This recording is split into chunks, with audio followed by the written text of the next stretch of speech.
오늘도 거실을 지나는 발소리가 유난히 차갑게 들리지는 않으셨습니까? 30년이라는 긴 시간을 한 이불 덮고 살아왔건만 이제는 눈길 한번 마주치는 것조차 어색하고 불편한 사이가 되어버린 분들이 참으로 많습니다.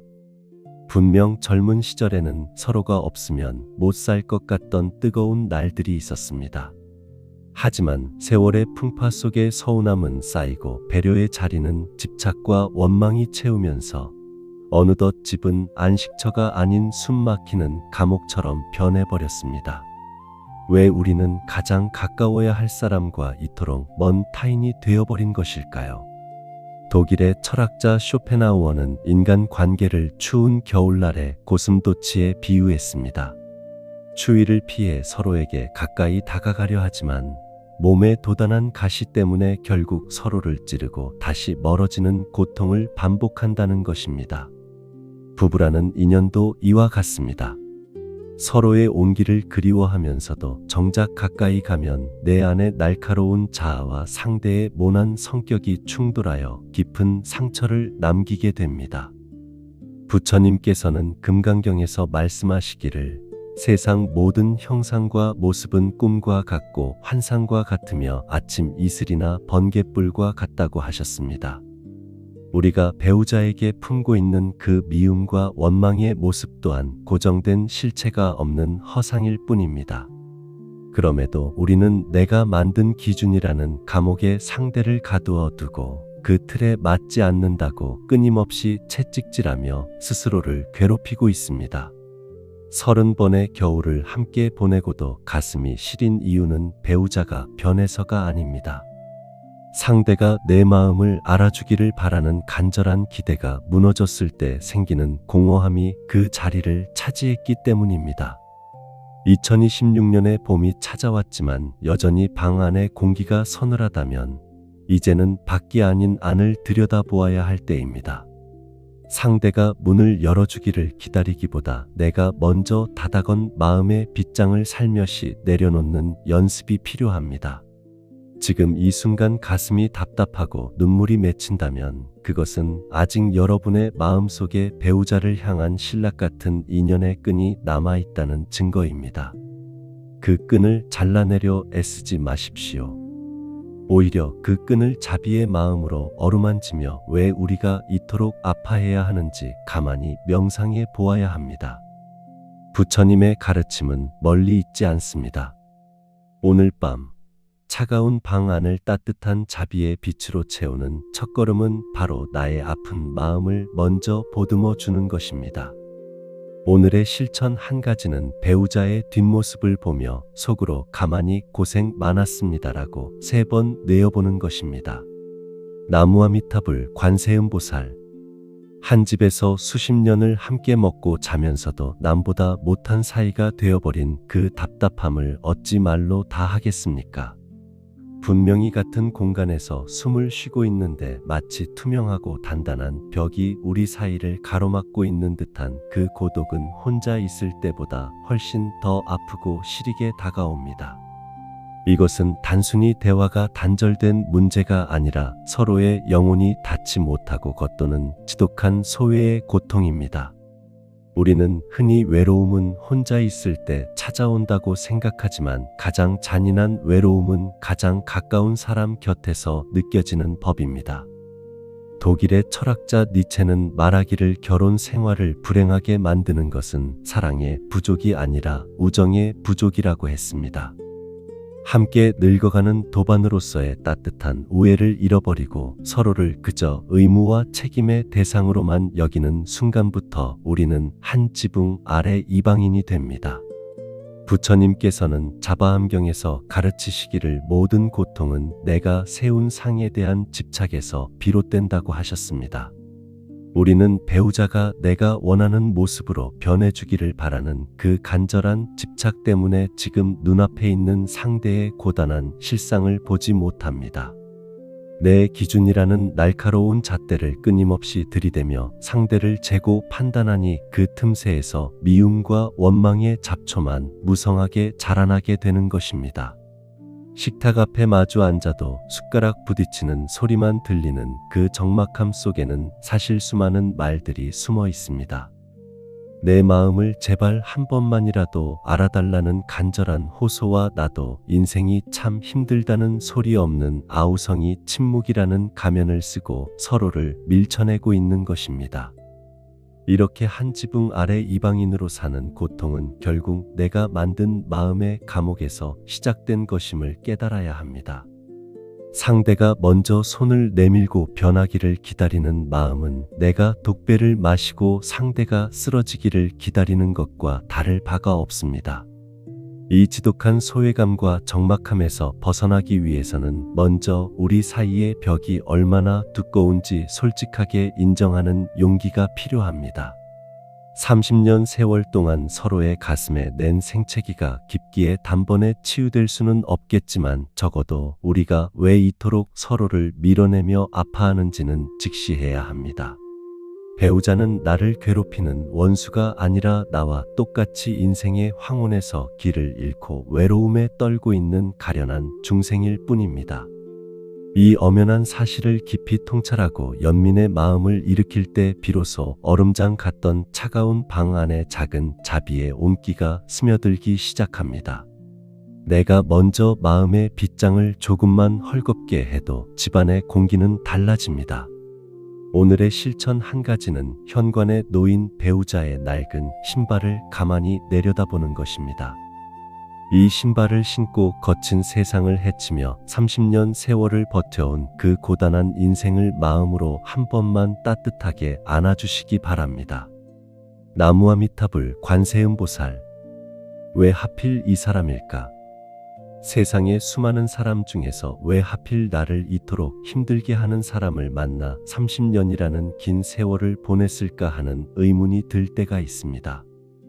이런 생각이 머릿속을 떠나지 않는다면 우리는 전생이라는 거대한 거울을 통해 지금의 부부 관계를 깊이 비추어 보아야 합니다.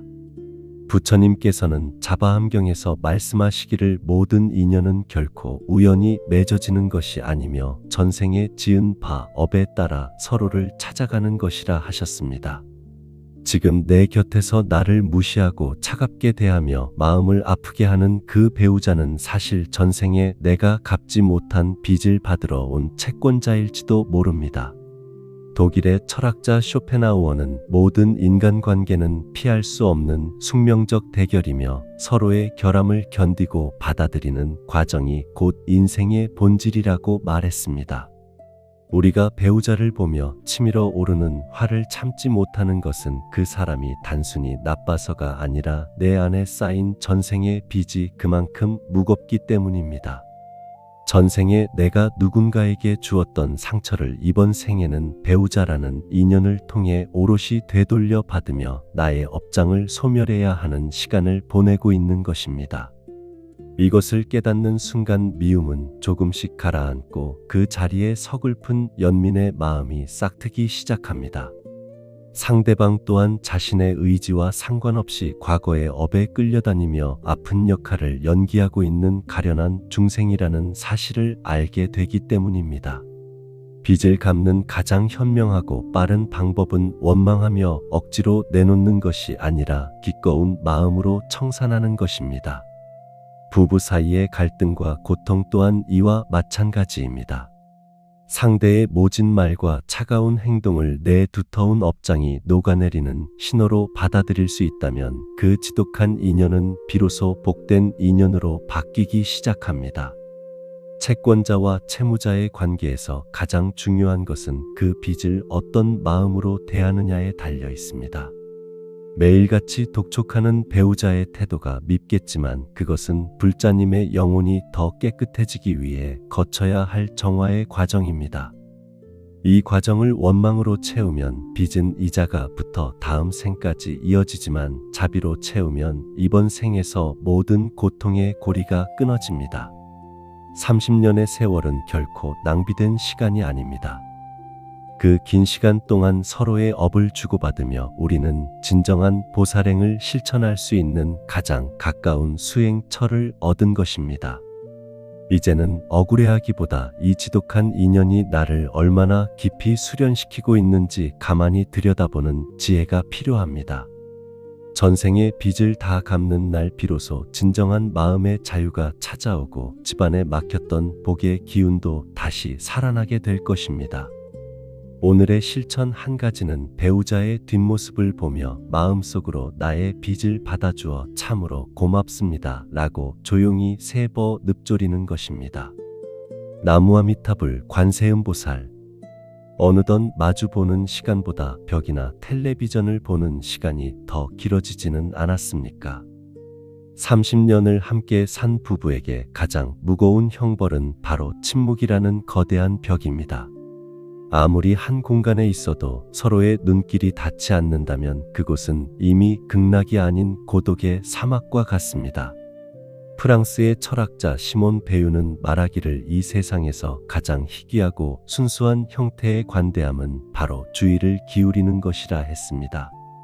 배우자를 향한 진심 어린 시선은 그 어떤 값비싼 선물보다 더 깊은 울림을 주는 보시와 같습니다. 지금 우리 사이를 가로막은 침묵의 벽을 허무는 가장 강력한 무기는 날카로운 말이나 논리가 아닙니다. 그것은 바로 상대를 한 명의 오롯한 인간으로 바라봐주는 자비로운 눈빛입니다. 법화경 보문품에서는 관세음보살의 덕을 찬탄하며 자비로운 눈으로 중생을 바라보고 그 복의 바다가 무량하다고 가르칩니다. 우리가 배우자를 바라볼 때 그 안에 깃든 고단함과 외로움을 읽어낼 수 있다면 그 눈빛 하나만으로도 수만 가지의 원망이 녹아내립니다. 화엄경의 인드라망 가르침을 떠올려 보십시오. 온 우주의 모든 존재가 보석처럼 얽혀 있어 서로를 비추고 있듯이 부부라는 관계는 서로가 서로의 거울이 되어주는 가장 밀접한 인연입니다. 상대의 차가운 침묵은 사실 내 차가운 눈빛이 반사된 결과물일지도 모릅니다. 상대가 먼저 입을 열기를 기다리며 입술을 굳게 다물고 있다면 그것은 내 마음의 문 또한 굳게 잠갔다는 증거입니다. 진정한 대화는 입이 아닌 눈에서 먼저 시작됩니다. 비난과 원망의 안경을 벗어 던지고 있는 그대로의 상대를 가만히 응시해 보십시오. 거기에는 30년 전 수줍게 웃던 청년과 처녀는 사라지고 세월의 풍파에 닳고 다른 가련한 한 노인이 서 있을 뿐입니다. 그 시선 끝에 연민이 맺히는 순간 얼어붙었던 침묵의 강물에 따뜻한 봄바람이 불어오기 시작합니다. 내가 먼저 따뜻하게 바라봐 줄 때 상대방도 비로소 방어의 자세를 풀고 마음의 빗장을 열 준비를 하게 됩니다. 이것이 바로 부처님이 말씀하신 자비의 위대한 힘이자 관계를 회복하는 가장 빠른 지름길입니다. 침묵은 금이 아니라 때로는 독이 되어 우리 영혼을 갉아먹습니다. 오늘부터라도 배우자를 향해 눈길을 돌려보십시오. 그 시선에 비친 나의 모습 또한 배우자의 눈에 어떻게 보였을지 생각하며 참회의 눈물을 흘려보아도 좋습니다. 말로는 표현하기 힘든 진심이 눈빛을 타고 흐를 때 비로소 진정한 소통의 기적이 일어납니다. 나무아미타불 관세음보살. 오늘의 실천 한 가지는 배우자가 식사를 하거나 텔레비전을 볼 때 조용히 그 옆모습을 3분 동안만 따뜻하게 지켜봐 주는 것입니다. 성불하십시오. 하루에도 몇 번씩 배우자의 못마땅한 행동에 눈살을 찌푸리며 가슴을 치고 계시지는 않습니까? 양말을 아무렇게나 벗어 던지는 사소한 습관부터 남의 말을 전혀 듣지 않는 고집스러운 성격까지 참으로 꼴도 보기 싫을 때가 많습니다. 내가 30년을 그렇게 잔소리하고 달래보았건만 도무지 변하지 않는 저 사람을 보며 우리는 늘 내 팔자가 기구하다며 원망 섞인 한숨을 내쉽니다. 하지만 곰곰이 생각해 보십시오. 배우자의 허물이 정말로 그 사람만의 잘못이고 반드시 고쳐내야만 하는 고질적인 병인 것일까요? 스위스의 심리학자 칼 융은 우리가 타인에게서 분노를 느끼고 강하게 거슬려 하는 부분은 사실 우리 자신의 내면에 깊이 억눌린 그림자를 거울처럼 투사한 것이라고 했습니다. 상대의 이기적인 모습이 그토록 미운 이유는 내 안에도 결코 손해보지 않으려는 강한 아집이 숨어 있기 때문입니다. 거울에 비친 내 얼굴에 검은 칠이 묻어 있는데 거울 속의 얼굴만 수건으로 벅벅 닦아내려 한다면 흠집만 날 뿐 거울은 결코 깨끗해질 수 없습니다. 우리는 평생 동안 상대방이라는 거울을 닦으려 애썼지 내 얼굴에 묻은 얼룩을 지울 생각은 하지 못했던 것입니다. 부처님께서는 유마경에서 말씀하시기를 중생이 병들었으므로 보살도 병이 든다고 하셨습니다. 이는 상대를 나와 분리된 타인으로 보는 것이 아니라 나와 철저히 하나로 연결된 몸으로 여기는 동체 대비의 깊은 가르침입니다. 배우자가 가진 모난 성격과 도무지 고쳐지지 않는 허물은 나를 괴롭히기 위한 무기가 아니라 오랜 세월 함께 얽혀온 내 업장의 또 다른 모습일 뿐입니다.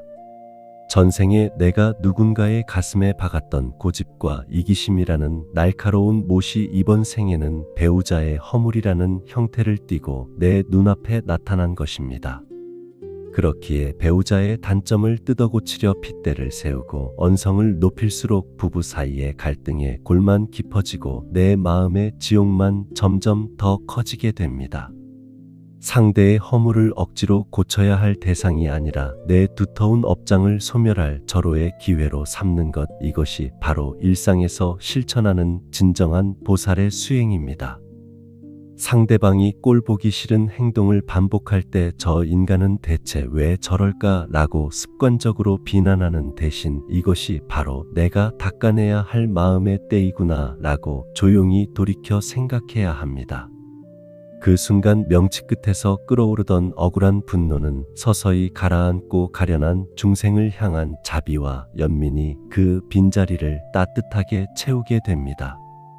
배우자 역시 스스로 통제하지 못하는 자신의 오랜 습기 때문에 가장 소중한 인연에게 얕은 상처를 주며 스스로 무거운 넙을 쌓고 있는 안타까운 존재입니다.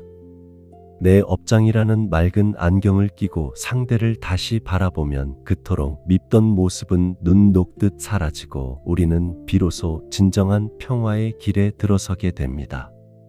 나를 가장 아프게 하고 힘들게 하는 그 사람이 사실은 내 영혼을 가장 혹독하게 훈련시키는 큰 스님임을 깨닫는 순간 부부라는 무거운 굴레는 기쁨의 수행이라는 거룩한 길로 찬란하게 변모합니다. 오늘의 실천 한 가지는 배우자의 가장 꼴 보기 싫은 행동을 다시 마주했을 때 혀를 차거나 입을 여는 대신 조용히 두 눈을 감고 내 마음속에 일어나는 화를 가만히 들여다보며 스스로를 위로해 주는 것입니다. 나무아미타불 관세음보살. 30년을 함께 살아온 배우자가 그토록 미운 이유는 사실 상대가 변해서가 아니라 내 마음의 그릇이 탁해졌기 때문입니다. 우리는 흔히 상대방이 고쳐지면 내 삶이 평온해질 것이라 믿으며 평생을 타인을 닦아내는 데에만 온 힘을 쏟아붓습니다.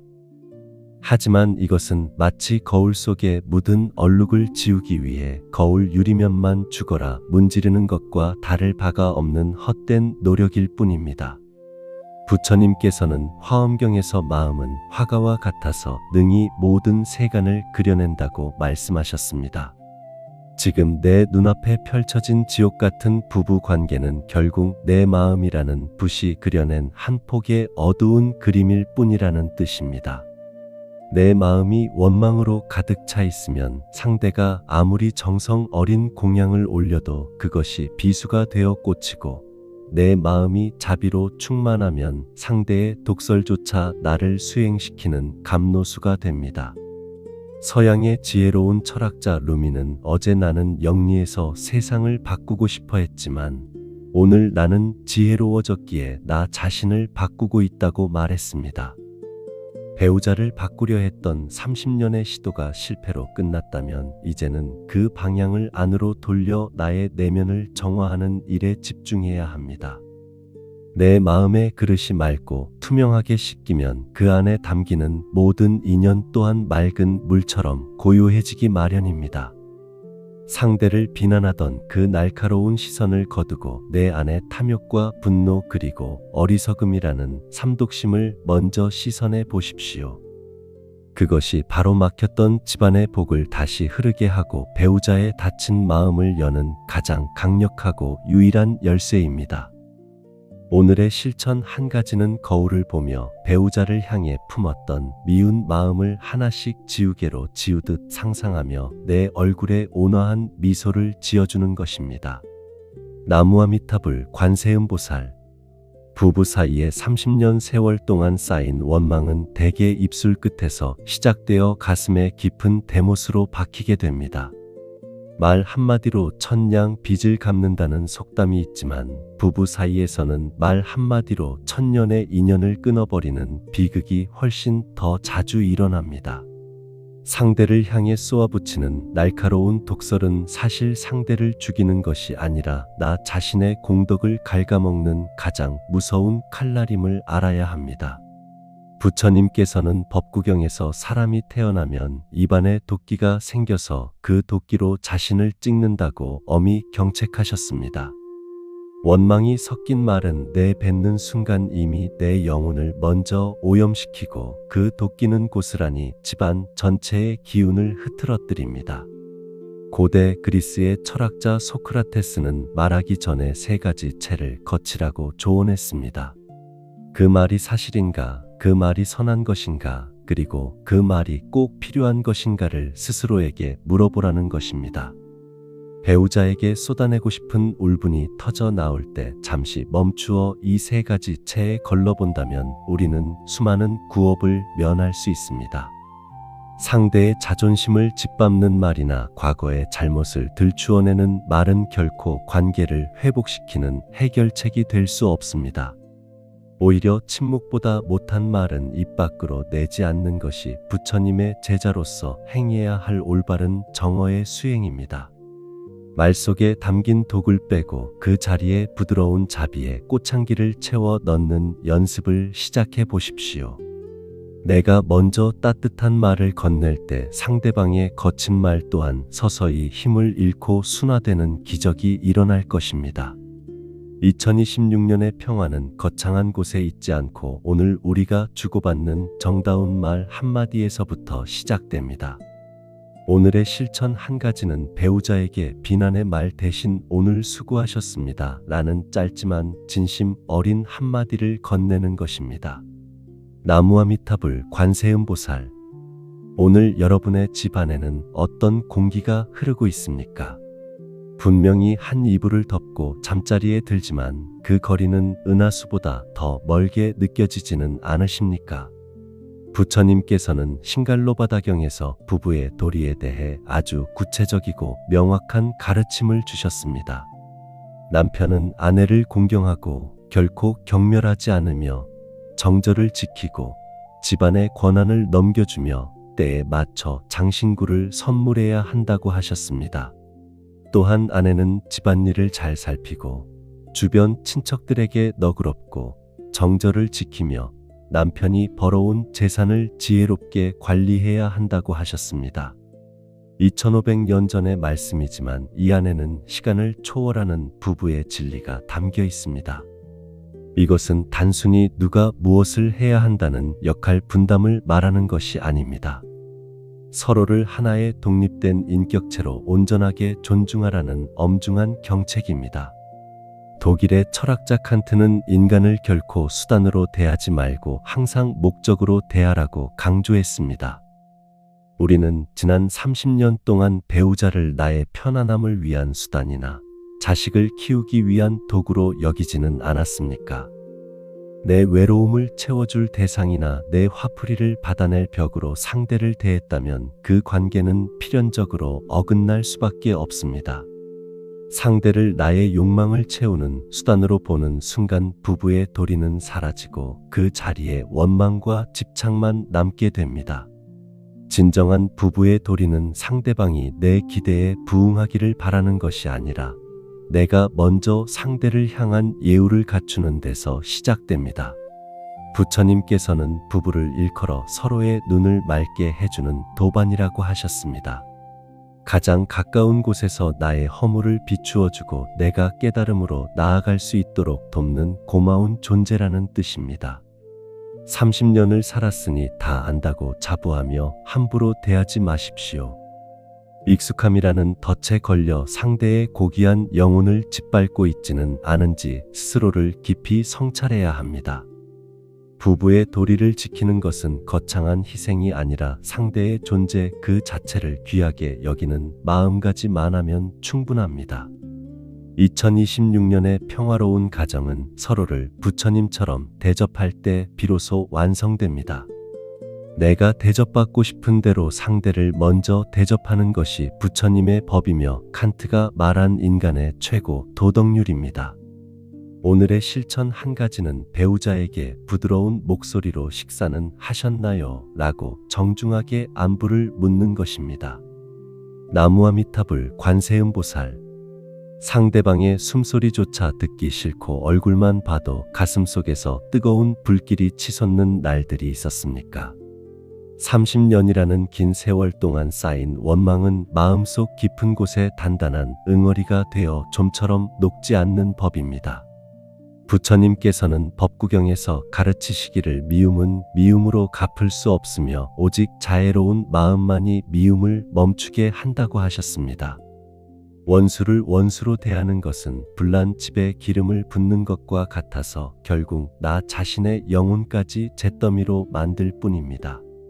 미움이라는 감정은 사실 상대방을 벌주는 것이 아니라 나 스스로 뜨거운 숯불을 손에 쥐고 상대가 화상을 입기를 기다리는 어리석은 행동입니다. 네덜란드의 철학자 스피노자는 미움이란 외부의 원인에 의해 생겨난 슬픔일 뿐이며 우리가 대상을 깊이 이해할 때 그 미움은 사라진다고 통찰했습니다. 지금 내 곁에 배우자가 그토록 미운 이유는 그가 나를 괴롭혀서가 아니라 그 사람 역시 삶의 무게에 짓눌려 신음하고 있는 한 명의 나약한 중생임을 보지 못하기 때문입니다. 배우자의 모진 말 뒤에 숨겨진 외로움과 거친 행동 속에 감춰진 두려움을 발견하는 순간 얼음장 같던 미움은 서서히 연민의 눈물로 바뀌기 시작합니다. 저 사람도 나와 똑같이 늙어가고 있으며 병들고 언젠가는 죽음이라는 거대한 이별 앞에 서게 될 가련한 존재라는 사실을 가만히 응시해 보십시오. 그 찰나의 깨달음이 바로 지옥 같은 관계를 극락으로 바꾸는 기적의 시작입니다. 미움을 연민으로 바꾸는 수행은 상대를 위해서가 아니라 오직 나 자신의 평온을 위해 반드시 거쳐야 할 관문입니다. 2026년의 봄날에 내 마음의 응어리를 녹여낼 수 있다면 그것이야말로 가장 큰 공덕이자 복의 시작이 될 것입니다. 오늘의 실천 한 가지는 배우자가 잠든 얼굴을 가만히 바라보며 그 얼굴에 새겨진 세월의 주름을 마음으로 어루만져 주는 것입니다. 나무아미타불 관세음보살.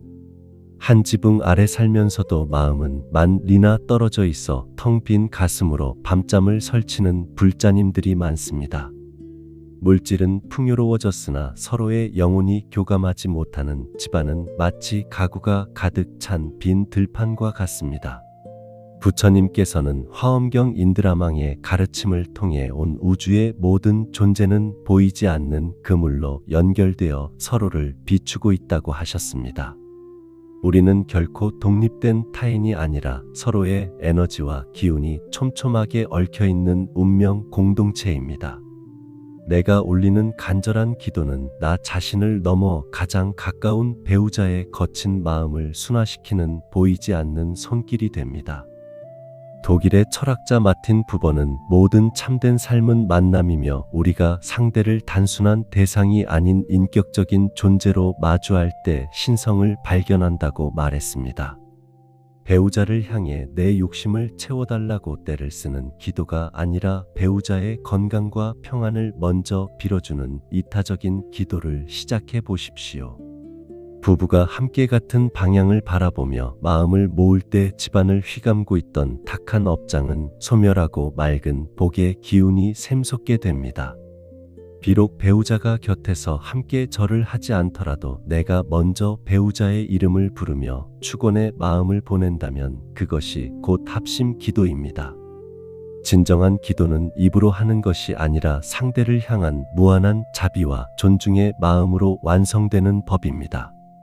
텅 빈 가슴은 무언가를 채우려 할 때가 아니라 오히려 내 안의 이기심을 비워내고 상대의 행복을 빌어줄 때 충만해집니다.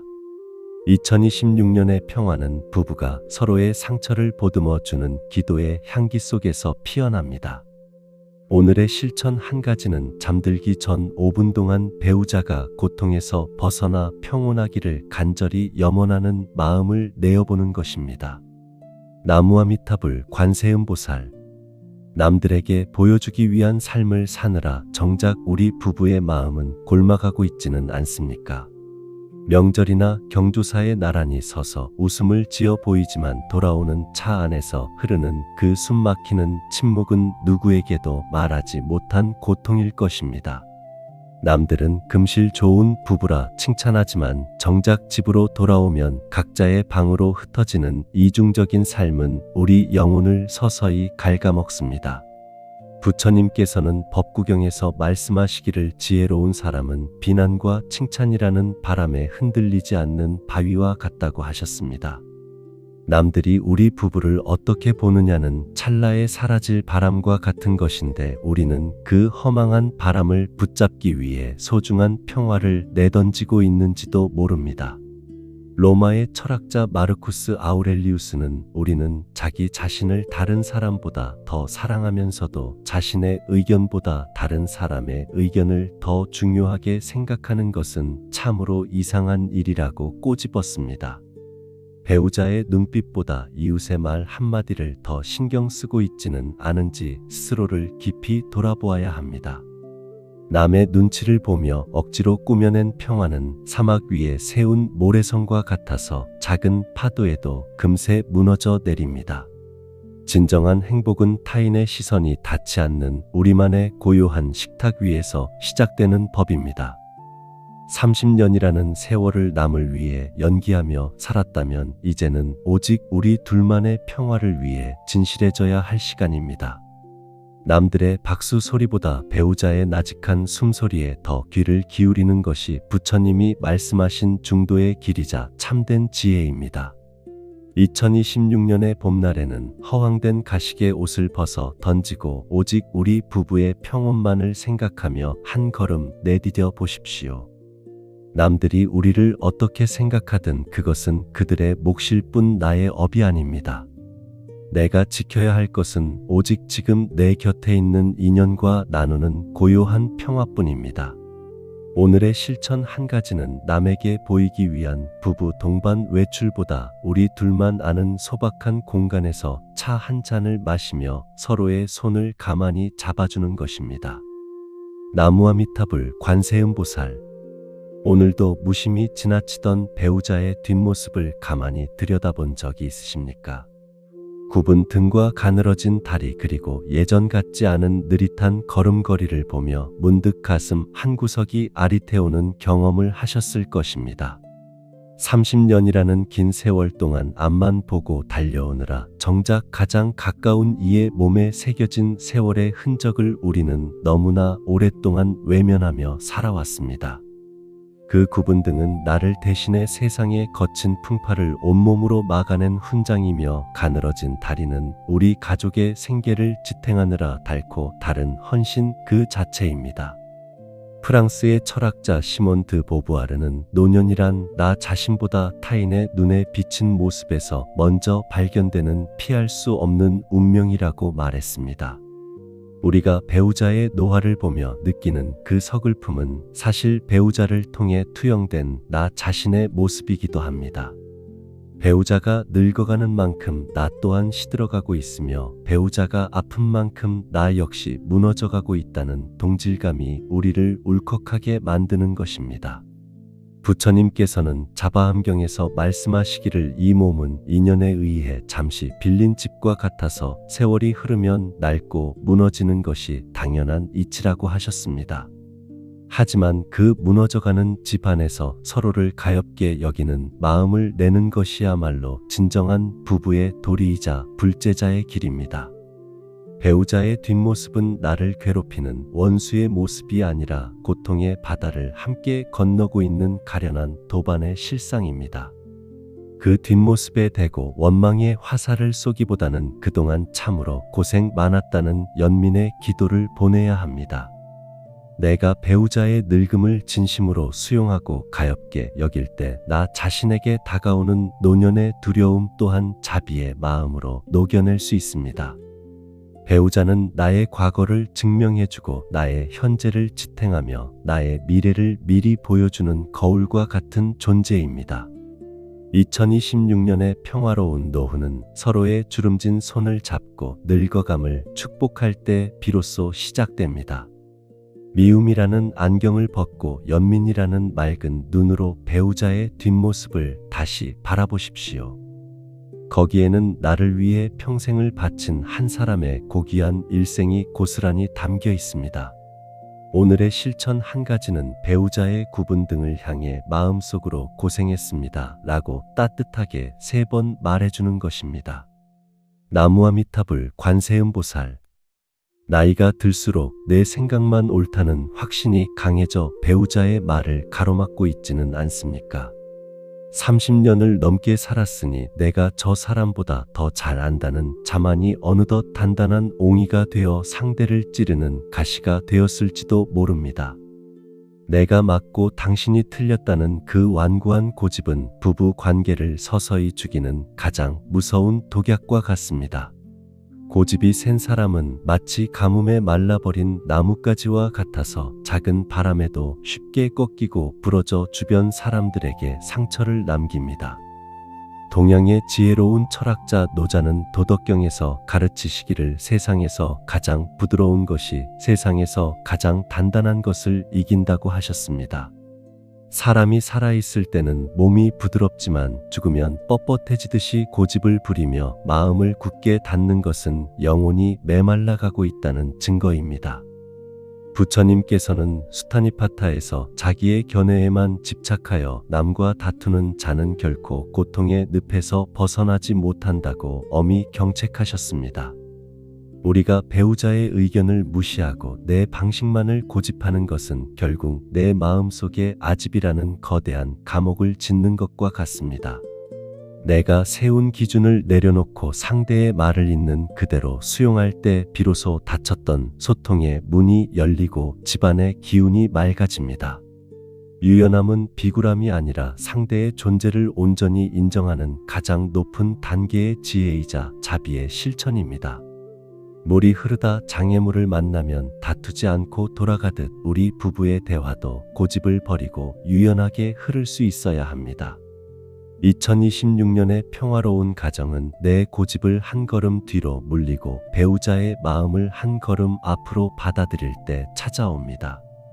나의 옳음보다 우리의 화합이 훨씬 더 소중하다는 사실을 깨닫는 순간 30년의 묵은 갈등은 눈 녹듯 사라질 것입니다. 오늘의 실천 한 가지는 배우자가 무슨 말을 하든 중간에 끊지 않고 끝까지 고개를 끄덕이며 들어주는 것입니다. 나무아미타불 관세음보살. 지난 30년 세월 동안 서로를 부를 때 이름 석자보다 누구의 아빠나 누구의 엄마라는 호칭이 더 익숙해지지는 않았습니까? 아이들을 남부럽지 않게 키워내기 위해 앞만 보고 달려온 시간은 참으로 숭고하지만 정작 그 뜨거웠던 헌신의 끝에 남은 것은 텅 빈 껍데기뿐인 우리 부부의 모습일지도 모릅니다. 자식의 성공이 곧 나의 성공이라 믿으며 모든 정성을 쏟아붓는 동안 우리는 서로가 어떤 꿈을 꾸었는지 그리고 무엇 때문에 아파했는지 들여다볼 여유조차 없었습니다. 자식이라는 거대한 산을 함께 넘느라 정작 곁에서 땀 흘리는 동반자의 얼굴에 파인 주름은 보지 못한 채 살아온 것입니다. 에리 프롬은 그에 져서 사랑의 기술에서 사랑은 대상의 문제가 아니라 능력의 문제이며 상대를 하나의 독립된 인격체로 온전히 마주할 때 비로소 진정한 사랑이 시작된다고 통찰했습니다. 우리는 지난 세월 동안 서로를 사랑한 것이 아니라 부모라는 역할을 수행하기 위해 서로를 고용하고 버텨온 것은 아닌지 냉정하게 되돌아보아야 합니다. 부모라는 무거운 가면을 쓰고 사느라 정작 그 가면 뒤에 숨어 울고 있던 한 남자와 한 여자의 영혼은 오랫동안 방치되어 골마버렸습니다. 부처님께서는 금강경에서 말씀하시기를 중생이라 하는 것은 곧 중생이 아니요 그 이름이 중생일 뿐이라고 가르치셨습니다. 이는 우리가 집착하는 엄마나 아빠라는 역할 또한 인연에 따라 잠시 머무는 이름일 뿐 고정된 실체가 아님을 깨우쳐 주시는 것입니다. 자식들이 성인이 되어 둥지를 떠난 지금 우리에게 남겨진 과제는 다시금 서로의 이름을 불러주며 잃어버린 자아를 찾아주는 일입니다. 누구의 부모가 아닌 이 세상에 오직 하나뿐인 존엄한 인격체로서 배우자를 다시 바라볼 때 비로소 멈춰있던 우리 부부의 시간이 흐르기 시작합니다. 2026년의 평화는 자식에 대한 집착을 내려놓고 다시금 서로의 이름 뒤에 숨겨진 고귀한 영혼을 마주하는 용기에서 비롯됩니다. 서로의 이름을 불러주는 행위는 단순히 호칭을 바꾸는 것이 아니라 지난 30년의 노고를 인정하고 다시금 연인으로 도반으로 살아가겠다는 자비의 선언입니다. 오늘의 실천 한 가지는 배우자를 누구 아빠 혹은 누구 엄마라고 부르는 대신 이름 뒤에 시를 붙여 정중하게 불러보거나 혹은 조용히 이름을 종이에 적어보며 그 사람의 존재 자체를 축원하는 것입니다.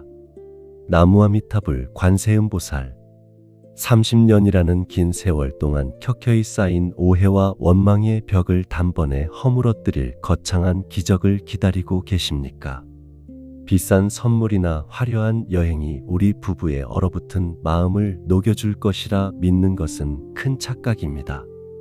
오히려 차가운 방 안을 따뜻한 온기로 채우는 것은 아주 작고 사소한 배려의 씨앗에서 시작됩니다. 배우자가 퇴근할 때 현관 불을 미리 켜두거나 식탁 위에 따뜻한 물 한 잔을 조용히 놓아두는 그 사소한 행위가 사실은 천년의 업장을 녹이는 위대한 보시의 시작입니다. 부처님께서는 대방광불화엄경에서 가르치시기를 아주 작은 티끌 속에 온 우주가 담겨 있고 찰나의 순간 속에 영원함이 깃들어 있다고 하셨습니다. 이는 우리가 무심코 행하는 작은 선행 하나가 보이지 않는 인드라망을 타고 흘러 결국 우리 집안 전체의 운명을 바꾸는 거대한 복의 파동으로 되돌아온다는 뜻입니다. 그리스의 철학자 아리스토텔레스 또한 말하기를 인간의 탁월함은 단 한 번의 행동이 아니라 반복되는 습관에서 나온다고 강조했습니다. 매일같이 반복되는 작은 배려가 습관이 될 때 그것은 비로소 우리 부부의 인연을 새롭게 빚어내는 강력한 힘이 됩니다. 30년 동안 서로를 핥히었던 가시 돋친 말들을 멈추고 배우자의 고단함을 덜어줄 작은 행동 하나를 찾아보십시오. 아침에 일어난 배우자의 이부자리를 가만히 정돈해 주거나 외출하는 배우자의 등 뒤에 대고 조심해서 다녀오세요 라고 나직이 읊조리는 것만으로도 충분합니다. 이러한 작은 배려들은 배우자의 무의식 속에 쌓인 방어의 벽을 조금씩 무너뜨리고 다시금 대화가 흐를 수 있는 틈을 만들어냅니다. 복은 멀리서 찾아오는 것이 아니라 지금 내 곁에 있는 인연에게 베푸는 작은 친절의 그늘 아래서 싹을 틔웁니다. 2026년의 평화로운 가정은 거창한 구호가 아니라 오늘 우리가 실천하는 작고 소박한 배려의 파동 속에서 완성될 것입니다. 원망의 마음이 일어날 때마다 그 마음을 돌려 작은 보시의 기회로 삼는 지혜를 발휘해 보십시오. 그 작은 파동이 모여 마침내 우리 부부 사이에 거대한 미움의 바다를 평온한 지혜의 호수로 바꾸어 놓을 것입니다. 오늘의 실천 한 가지는 배우자가 자주 사용하는 물건이나 공간을 조용히 정돈해 주는 것입니다. 나무아미타불 관세음보살 30년 전에 서운했던 말 한마디를 여전히 가슴에 품고 배우자를 대할 때마다 꺼내어 확인하고 있지는 않습니까? 세월은 강물처럼 흘러갔지만 우리 마음의 시계는 상처받았던 그날 그 시간에 멈춰 서서 한 걸음도 앞으로 나아가지 못할 때가 참으로 많습니다. 과거의 상처를 움켜쥐고 있는 것은 마치 이미 타버린 재를 손에 꽉 쥐고 뜨거워하며 고통받는 것과 다르지 않습니다. 그 고통의 재를 공중으로 날려보내지 못하는 한 우리 부부의 오늘에는 결코 새로운 햇살이 비칠 수 없습니다. 부처님께서는 금강경에서 말씀하시기를 과거의 마음도 얻을 수 없고 현재의 마음도 얻을 수 없으며 미래의 마음 또한 얻을 수 없다고 하셨습니다. 이미 지나간 일은 실체가 없는 허상일 뿐이며 우리가 붙잡을 수 있는 것은 오직 찰나와 같은 지금 이 순간뿐이라는 가르침입니다.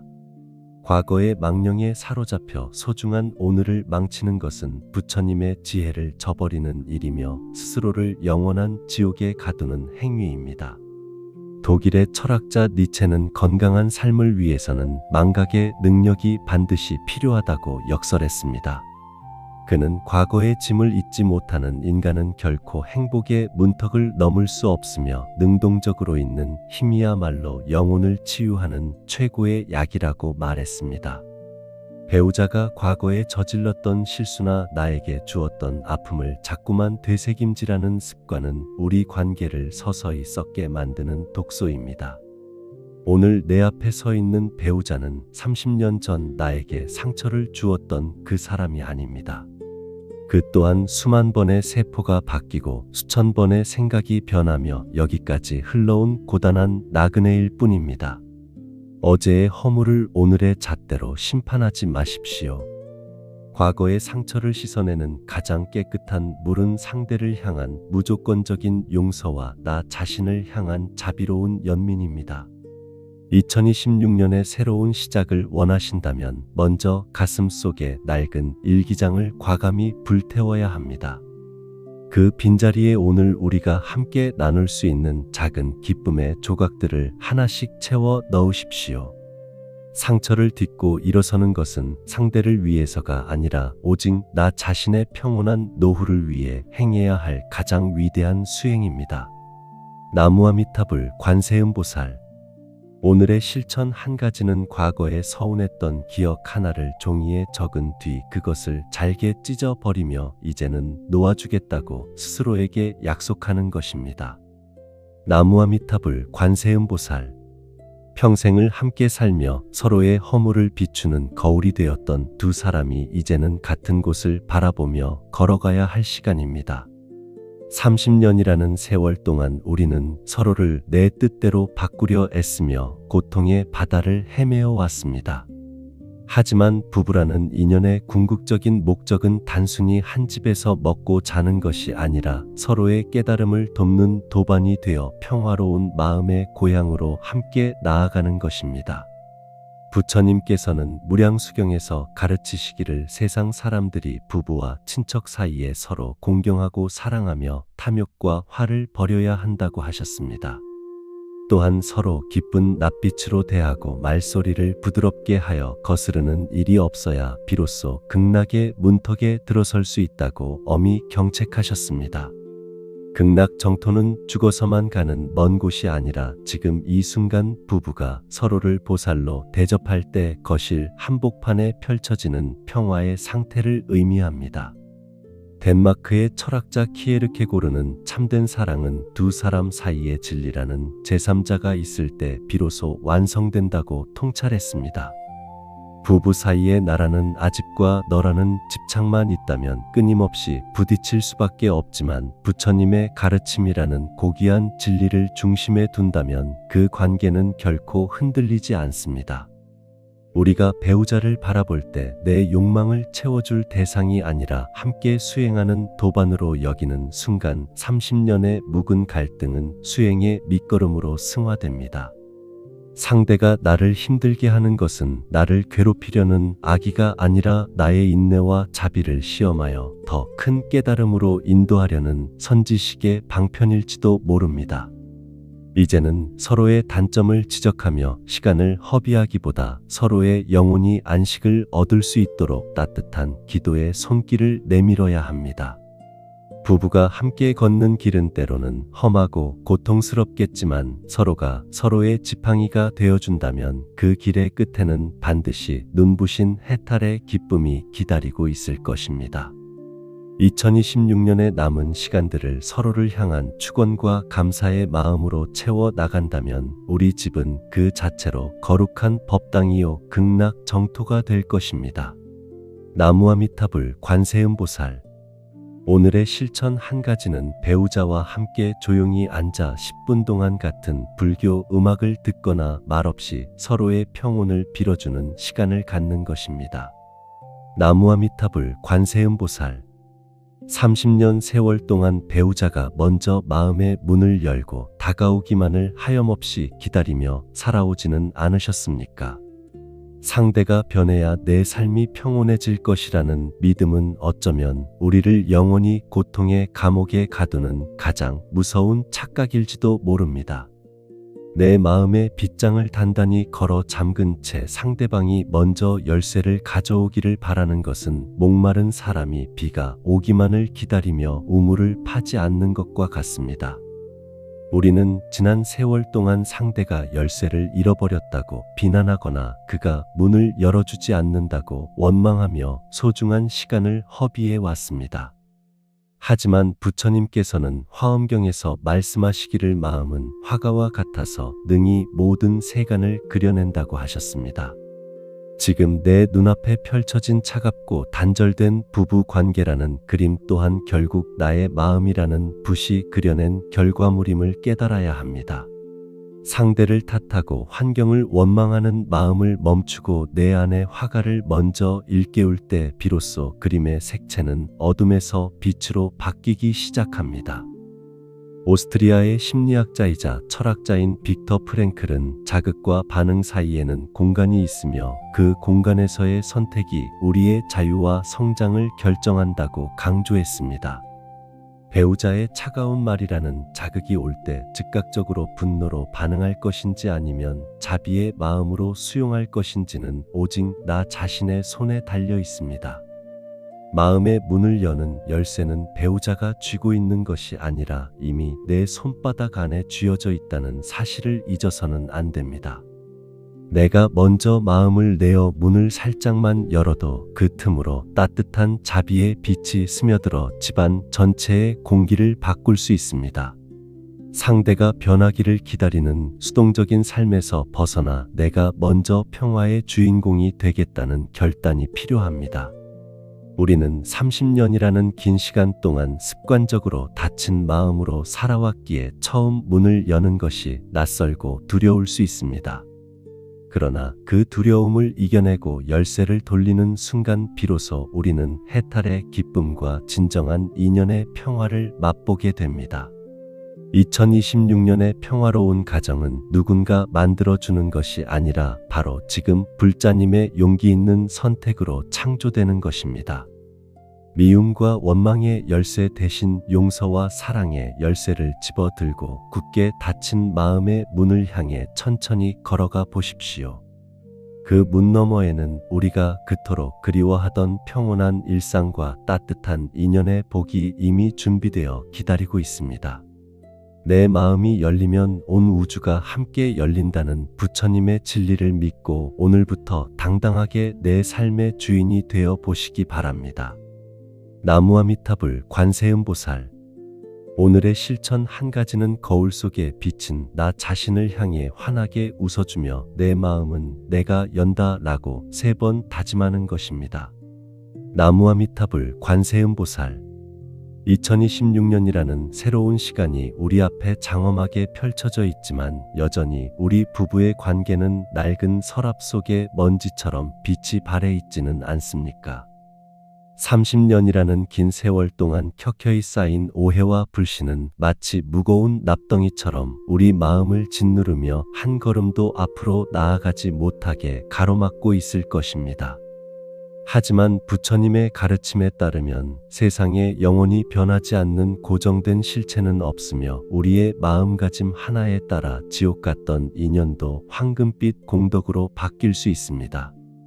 법화경의 상불경보살 품을 떠올려 보십시오. 상불경보살은 만나는 모든 사람에게 당신은 반드시 부처가 될 분이기에 결코 가볍게 여기지 않습니다. 라고 말하며 절을 올렸습니다. 비록 사람들이 자신을 비웃고 돌을 던져도 그는 결코 화를 내지 않고 상대 안에 깃든 부처의 성품만을 바라보며 공경의 마음을 멈추지 않았습니다. 이것이 바로 30년 묵은 원한의 인연을 황금빛 인연으로 승화시키는 첫 번째 비결입니다. 지금 내 눈앞에서 고집을 피우고 차가운 말을 내뱉는 배우자를 한 명의 가련한 중생이 아닌 장차 부처가 될 고귀한 존재로 대접해 보십시오. 미국의 철학자 랄프 waldo 에머슨은 친구를 얻는 유일한 방법은 스스로 먼저 친구가 되는 것이라고 통찰했습니다. 부부 관계 또한 이와 같습니다. 상대가 먼저 다정해지기를 기다리며 원망의 눈길을 보내는 대신 내가 먼저 따뜻한 도반이 되어 상대를 품어 안을 때 우리 사이의 차가운 납덩이는 비로소 찬란한 황금으로 변하기 시작합니다. 2026년은 우리 부부가 서로에게 상불경보살이 되어주는 원년이 되어야 합니다.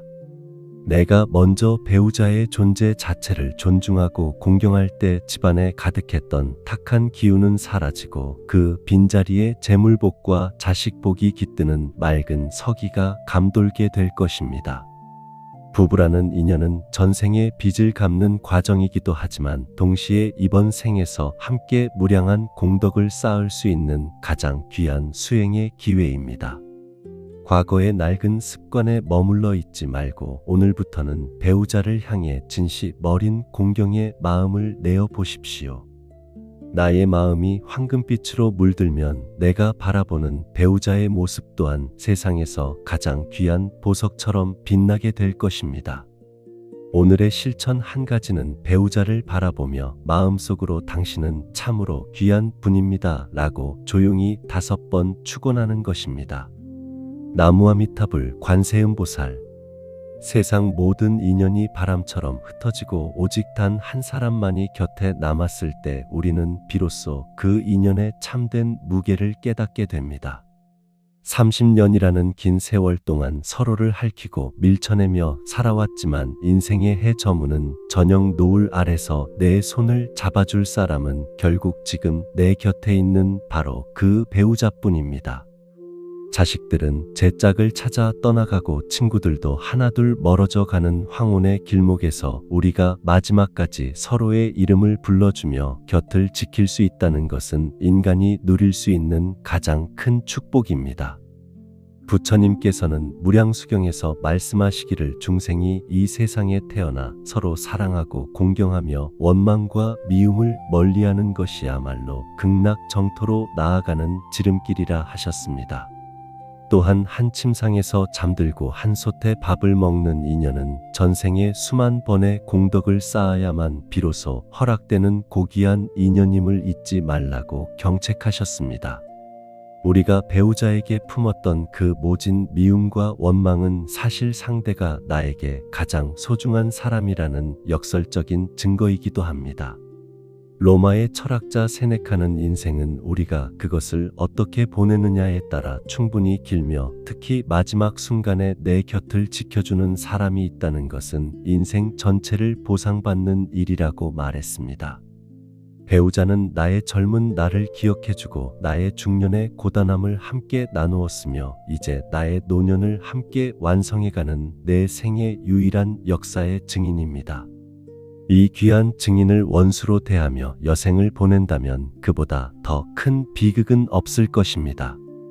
이제는 그동안 수고 많았습니다 라는 말 한마디로 지난 30년의 묵은 업장을 모두 씻어내고 서로를 향한 간절한 축원의 마음을 내어보아야 합니다. 상대가 나보다 먼저 떠날지 혹은 내가 먼저 떠날지 알 수 없는 무상한 삶 속에서 오늘 우리가 나누는 따뜻한 눈길 하나가 내세에서 다시 만날 복된 씨앗이 됩니다. 2026년의 남은 날들은 미움의 자리에 연민을 채우고 원망의 자리에 자비를 채워 우리 부부의 인연을 찬란한 황금빛으로 갈무리하시기를 간절히 기원합니다. 불자님께서 오늘 이 영상을 보시며 흘리신 참회의 눈물과 결단은 이미 집안의 가난을 물리치고 자식의 앞길을 열며 부부의 건강을 지키는 위대한 공덕이 되었습니다. 오늘 이 법문의 공덕을 지금 이 순간 어디선가 홀로 고통받고 계신 모든 분들께 회양합니다. 당신이 살아온 그 긴 세월이 이미 기적입니다. 오늘 밤 이 말씀을 들으신 공덕이 씨앗이 되어 평온과 행복이 가득하시길 바랍니다. 오늘 이 말씀이 도움이 되셨다면 구독과 좋아요 부탁드립니다. 그 작은 손길이 더 많은 분들께 부처님의 가르침을 전하는 큰 공덕이 됩니다.